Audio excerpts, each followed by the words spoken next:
I'm Tim Pennington, and this is Seen and Solved. Today, we're joined by Jeff Davis, Senior Vice President of Business Development and Distribution at Hubbard-Hall, and a master of solvent regulations.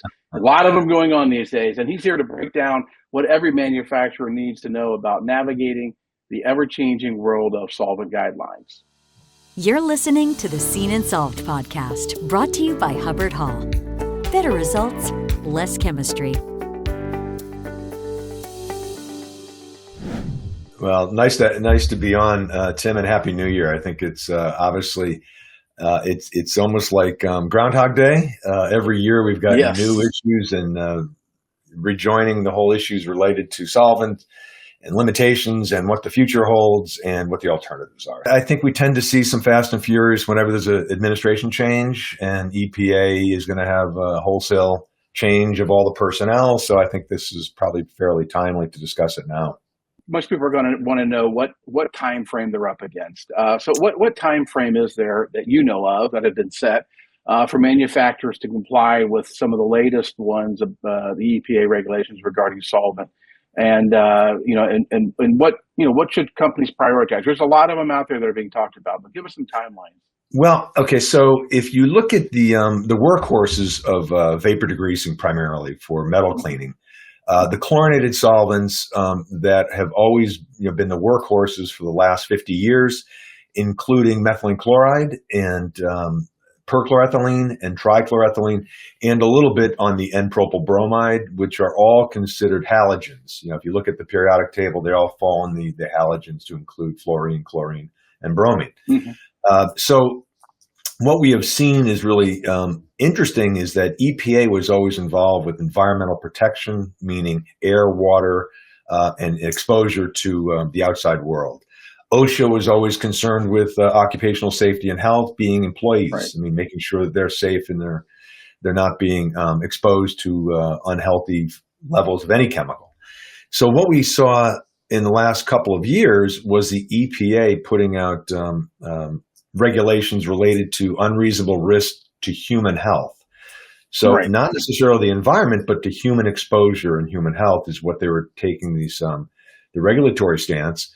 So what they have done is they've posed what they call ECEL or ECELs, which is existing chemical exposure limits, which are different than OSHA's permissible exposure limits. So I think this is a whole new area that we're delving into, where the ECELs, as EPA calls them, are much more stringent than any of the OSHA's PELs or permissible exposure limits.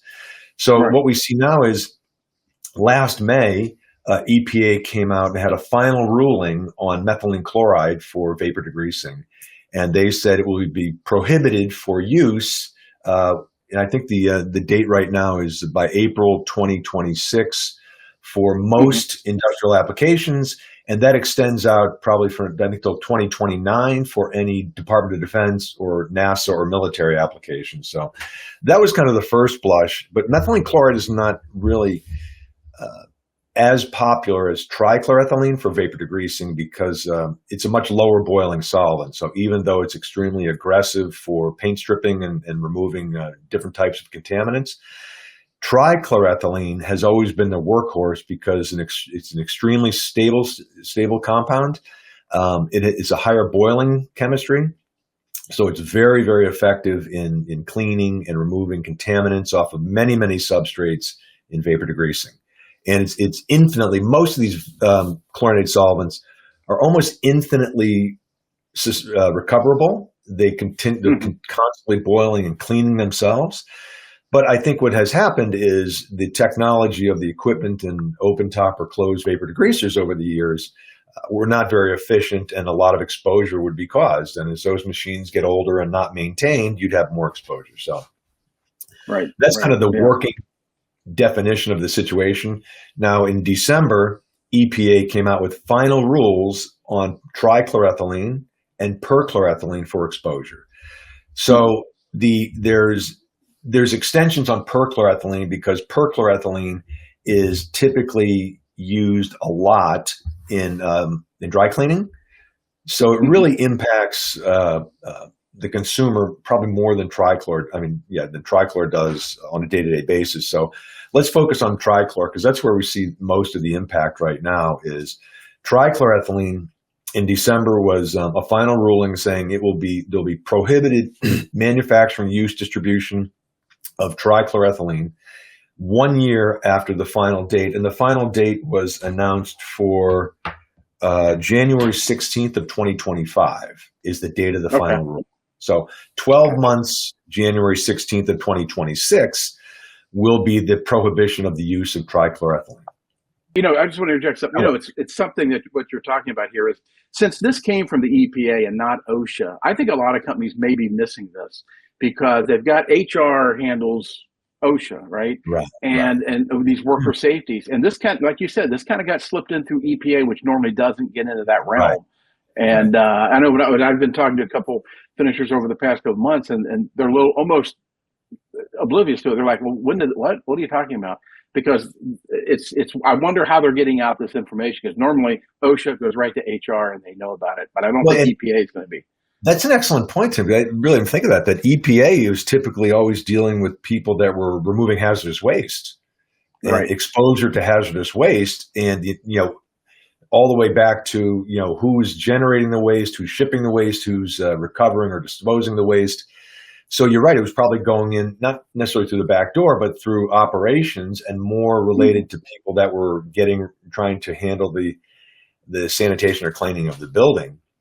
Whereas HR needs to get involved in this one because it impacts everyone. Now, that being said, what I didn't mention is the exemptions.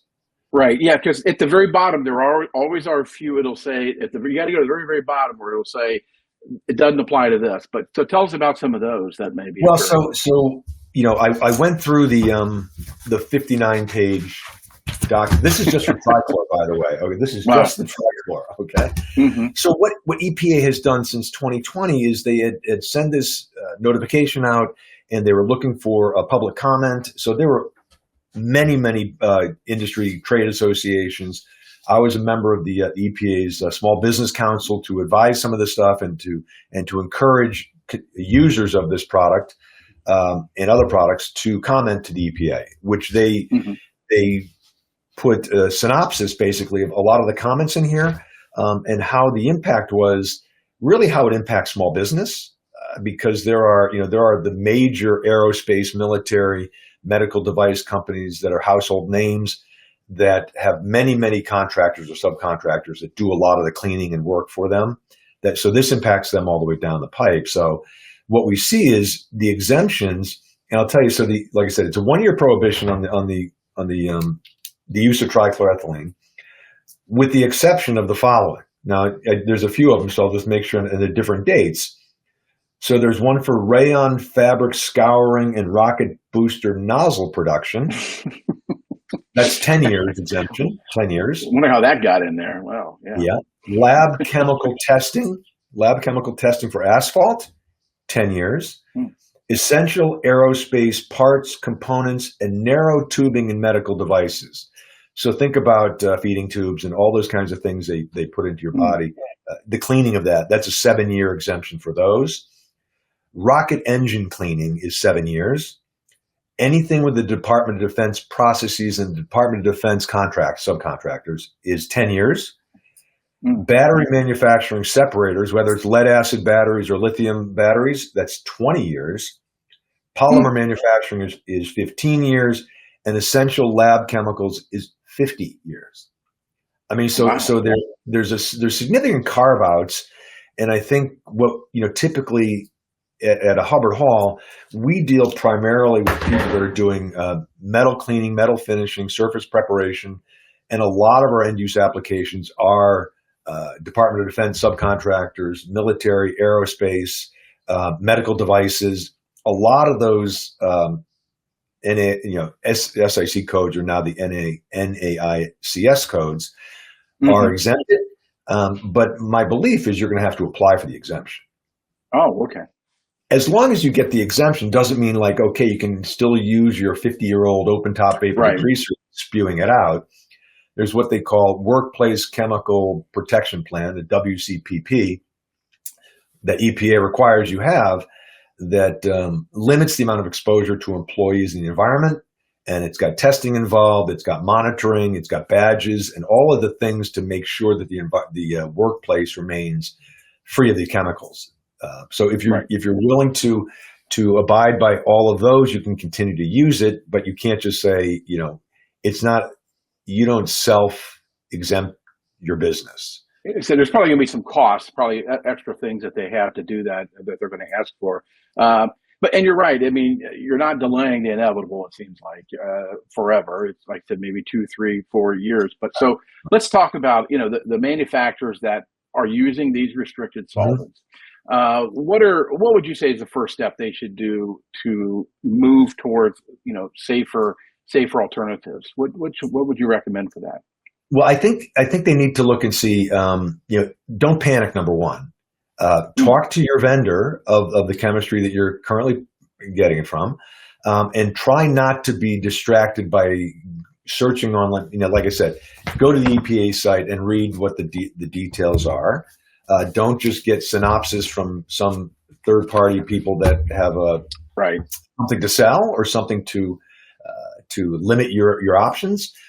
So in talking to your vendor, I mean, it's going to be critical to talk about what is the application, what is the soils you're trying to remove, what are the substrates, are there limitations of the substrates? So all these things to say, okay, we're trying to get these parts pre-cleaned before they go into aerospace applications.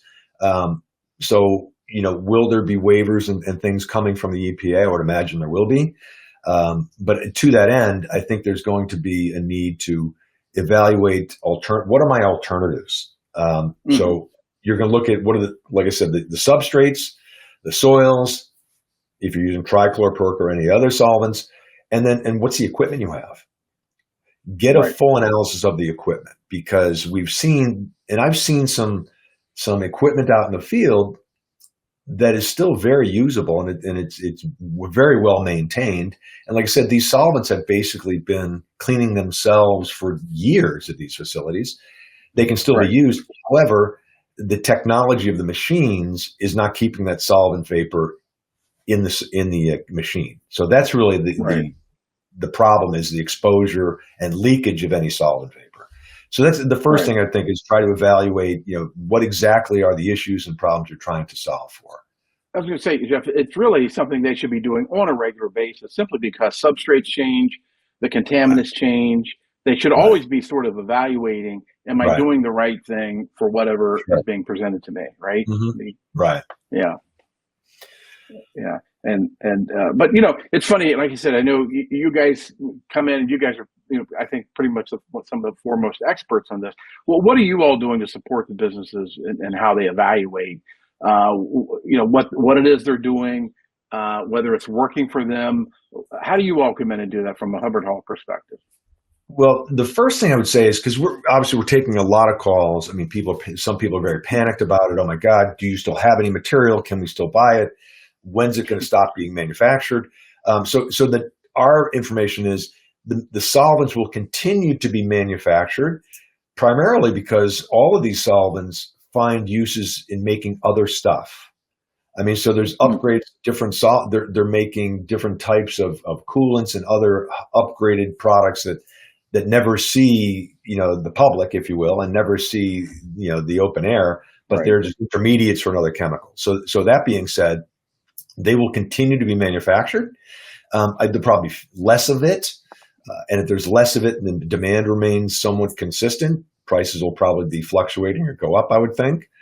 But what we typically do is go in and see if there's alternatives that can suitably be put into an existing machine.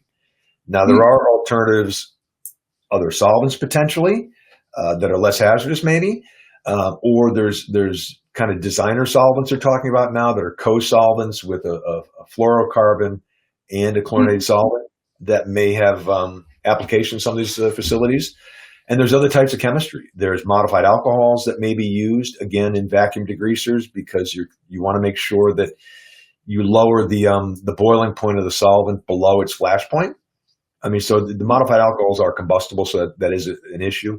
And that's, the reason why chlorinated solvents and fluorinated solvents were always so ubiquitous was they clean well, they're infinitely recyclable, and they're non-flammable.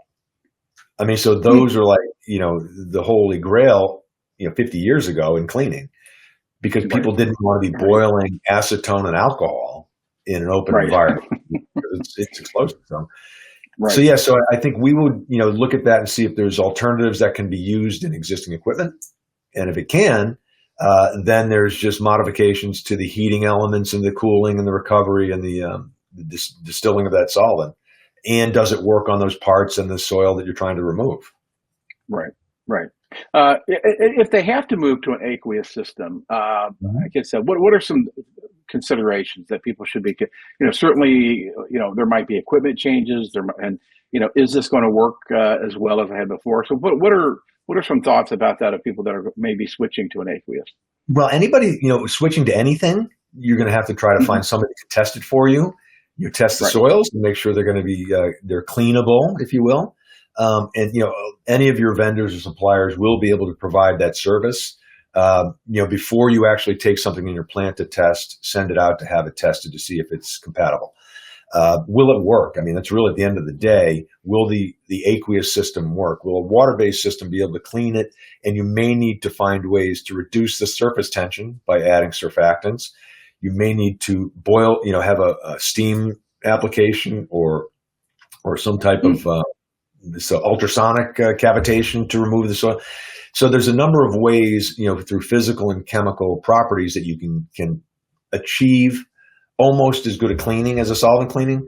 And then you're going to have to be concerned with the downstream. What do I do with the wastewater? What do I do with the contamination? And you're cleaning metal, right? You're cleaning metal. So in that wastewater is going to have metal in solution. So now you have to remove that metal before you can dump it to your POTW or down the drain. And then at the end of it, so it's that. And then what's the energy going to be required to boil the aqueous solution and then dry the components after? So there's energy required. And then what people don't tend to think about a lot, Tim, is what's the geography that I'm going to require? What's the footprint required? Right. I mean, because you're going to have multi-stages of rinses potentially and pre-cleaning and then the aqueous cleaning and then maybe several stages of drying and then wastewater treatment. Right. So that's, it's not a plug and play as easily as some of the solvents were in the past, but it can be done. We've had many customers that have done it successfully. It's just, you have to work with the vendors you have. And like I said, a lot of things are going to require equipment. So make sure you have people that have a track record, get referrals, and see what they've done in the past to do that process for you. Right. You mentioned you guys have done, Hubbard-Hall has done a lot of these. Give an example of one recently and how it went, what was needed, and really what was the resolution? How did it all work out? Give us a good example of one of those. Well, we had a customer who was doing deep drawn extrusions of nickel clad steel. And a deep drawn extrusion means the depth of the punch is longer than the diameter of the top.